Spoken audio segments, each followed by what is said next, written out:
Hello नमस्कार दोस्तों, मैं पीयूष जायसवाल स्वागत करता हूं आप लोगों का अपने इस चैनल पे। तो दोस्तों, इससे पिछली वाली वीडियो में मैंने आप लोगों को पास्ट परफेक्ट टेंस के अफर्मेटिव सेंटेंस के बारे में बताया था। तो आज हम अफर्मेटिव सेंटेंस के आगे निगेटिव सेंटेंस के बारे में जानेंगे कि पास्ट परफेक्ट टेंस के निगेटिव सेंटेंस को कैसे बनाते हैं। तो आइए दोस्तों शुरू करते हैं कि पास्ट परफेक्ट टेंस का निगेटिव सेंटेंस हम कैसे बनाएंगे। तो कौन सा सेंटेंस है? Negative sentence. Past perfect tense का निगेटिव सेंटेंस है हमारा निगेटिव सेंटेंस। निगेटिव सेंटेंस की हिंदी क्या होती है? नकारात्मक वाक्य। क्या होती है? नकारात्मक वाक्य। नकारात्मक वाक्य क्या होता है? मैंने हर वीडियो में आप लोगों को निगेटिव सेंटेंस के हर वीडियो में बताया है कि जिस वाक्य में नहीं का प्रयोग होता है उसे नकारात्मक वाक्य कहते हैं। तो इसमें भी नहीं का प्रयोग होगा तो इसे नकारात्मक वाक्य कहेंगे। सॉरी। तो सबसे पहले हम लिखेंगे कि पास्ट परफेक्ट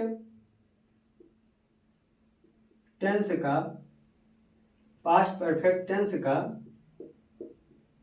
निगेटिव सेंटेंस बनाते समय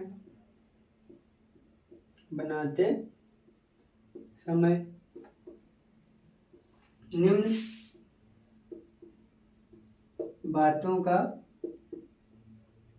ध्यान रखते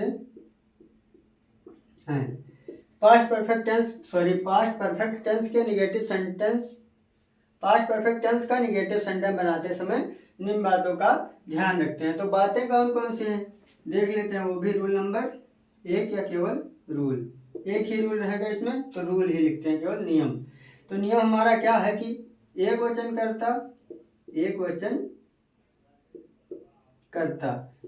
कर्ता में क्या क्या आता है हमारा? ही, सी और किसी का नाम और इट भी हमारा एक वचन में आता है। ही, सी, किसी का नाम तथा इट एक वचन करता तथा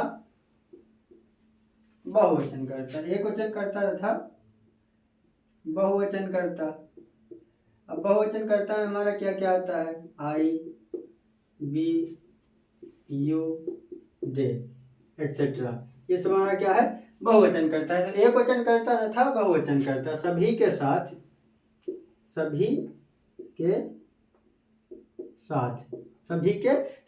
अब निगेटिव सेंटेंस है तो वाक्य में क्या आएगा? नहीं आएगा। निगेटिव है तो क्या आएगा? नहीं आएगा। अगर नहीं वाक्य में नहीं आएगा तो निगेटिव सेंटेंस होगा ही नहीं। तो निगेटिव सेंटेंस बनाने के लिए हमें वाक्य में नहीं का प्रयोग करना पड़ता है। तो क्या लिखा मैंने? एक वचन करता तथा बहुवचन करता सभी के साथ। निगेटिव सेंटेंस है तो क्या आएगा? नहीं। तो सभी के साथ नहीं की अंग्रेजी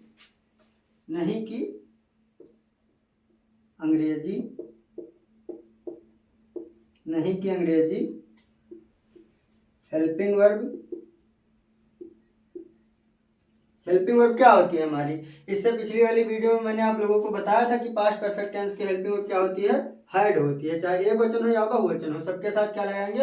हैड। तो नहीं की अंग्रेजी हेल्पिंग वर्ब हैड के बाद नॉट लगाते हैं। हेल्पिंग वर्ब हैड के बाद नॉट लगाते हैं। रूल नंबर दूसरा भी देख लेते हैं। ये था रूल नंबर 1। अब रूल नंबर दूसरा क्या होगा हमारा?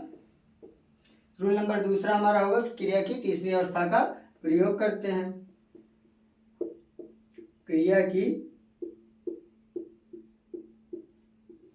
तीसरी अवस्था का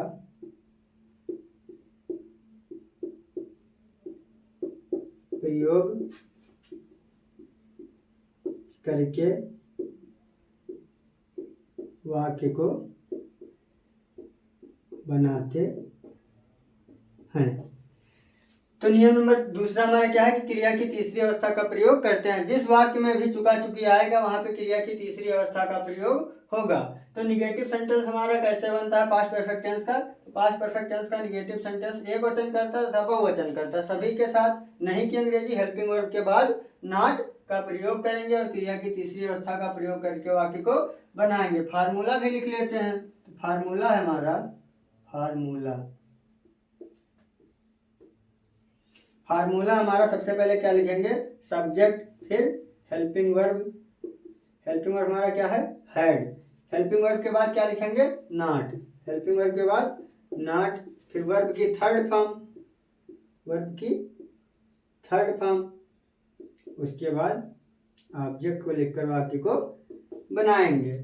सबसे पहले लिखेंगे सब्जेक्ट, उसके बाद हेड, फिर नॉट, फिर वर्ब की थर्ड फॉर्म, फिर ऑब्जेक्ट। आइए एग्जांपल के साथ समझ लेते हैं कि पास्ट परफेक्ट टेंस के नेगेटिव सेंटेंस को कैसे बनाएंगे। तो जैसे मैंने लिखा वह घर नहीं जा चुका था। वह घर नहीं जा चुका था, अंत में क्या आया, चुका था। जिन वाक्यों के अंत में चुका था, चुकी थी, चुके थे आदि शब्द आते हैं वो कौन से टेंस होते हैं, पास्ट परफेक्ट टेंस। तो ये पास्ट परफेक्ट टेंस है। और सेंटेंस में क्या आया है, वाक्य में क्या आया है, नहीं का प्रयोग हुआ। किसका प्रयोग हुआ है, नहीं का प्रयोग हुआ है। मैंने यही बताया कि जिस वाक्य में नहीं का प्रयोग होता है उसे निगेटिव सेंटेंस कहते हैं। तो इसमें नहीं का प्रयोग हुआ है, तो ये कौन सा सेंटेंस है, निगेटिव सेंटेंस, अर्थात नकारात्मक वाक्य है। वह घर नहीं जा चुका था। तो सबसे पहले हम फार्मूले को देख के बनाएंगे या फिर नियम को देख के बनाएंगे। तो नियम क्या कहता है हमारा कि एक वचन करता था, बहुवचन करता सभी के साथ हेड के बाद नॉट लिखते हैं। तो सबसे पहले सब्जेक्ट की अंग्रेजी लिखेंगे क्या, वह की अंग्रेजी होती है ही। क्या होती है, ही। तो ये हो गया सब्जेक्ट। सब्जेक्ट के बाद लिखना है हेल्पिंग वर्ब। हेल्पिंग वर्ब एक वचन हो या बहुवचन हो, सभी के साथ क्या लगाएंगे, हेल्पिंग वर्ब लगाएंगे हैड, ही हैड। फिर हैड के बाद क्या लिखेंगे, नॉट, क्योंकि नहीं है, नहीं का प्रयोग हुआ है तो नॉट लगाएंगे, तो ही हैड नॉट। फिर वर्ब की थर्ड फॉर्म, वर्ब हमारा क्या है, जाना। जाना हमारा क्या है, वर्ब। तो जाना की फर्स्ट फॉर्म होती है गो और तीसरी होती है गॉन। तो ही हैड नॉट गॉन, वह नहीं जा चुका था। कहाँ नहीं जा चुका था, घर, तो to home. He had not go to home, वह घर नहीं जा चुका था। अगला एग्जाम्पल देख लेते हैं। हम पत्र नहीं पढ़ चुके थे। हम पत्र नहीं पढ़ चुके थे, अंत में चुके थे आया और बीच में क्या आया, नहीं आया है। चुके थे आया है, नहीं आया, तो ये क्या है, पास्ट परफेक्ट टेंस का निगेटिव सेंटेंस है। कौन सा सेंटेंस है, निगेटिव सेंटेंस है। तो हम की अंग्रेजी क्या होती है, बी। हम की अंग्रेजी क्या होती है, बी। अब बी बहुवचन है तो किसका प्रयोग होगा, तो भी हैड का होगा, एक वचन हो या बहुवचन हो। पास्ट परफेक्ट टेंस में सभी के साथ हैड का प्रयोग होता है। हम की अंग्रेजी हो गई बी, फिर हैड। हेल्पिंग वर्ब के बाद क्या लगाएंगे, नहीं है तो नॉट, बी हैड नॉट। अब पढ़ना की तीसरी अवस्था भी रीड ही होती है, तो क्या लिखेंगे, read. We had not read, क्या नहीं पढ़ चुके थे, पत्र, तो the letter. We had not read the letter, हम पत्र नहीं पढ़ चुके थे। तो ये निगेटिव सेंटेंस भी हमारा खत्म हुआ। निगेटिव सेंटेंस बहुत ही आसान था। क्या करना था, केवल एक वचन करता, बहुवचन करता, सभी के साथ हैड का प्रयोग करेंगे और निगेटिव में नहीं आएगा तो हैड के बाद नॉट का यूज कर देंगे। और क्रिया की तीसरी अवस्था का प्रयोग तो करते ही थे अफर्मेटिव सेंटेंस में ही। तो आशा करता हूँ दोस्तों आप लोगों को पास्ट परफेक्ट टेंस का निगेटिव सेंटेंस भी बहुत अच्छी तरीके से समझ में आया होगा। तो अगर वीडियो पसंद आई हो तो लाइक, कमेंट, सब्सक्राइब करना ना भूलें। फिर मिलते हैं अगली वीडियो में इंट्रोगेटिव सेंटेंस के साथ। तब तक के लिए धन्यवाद।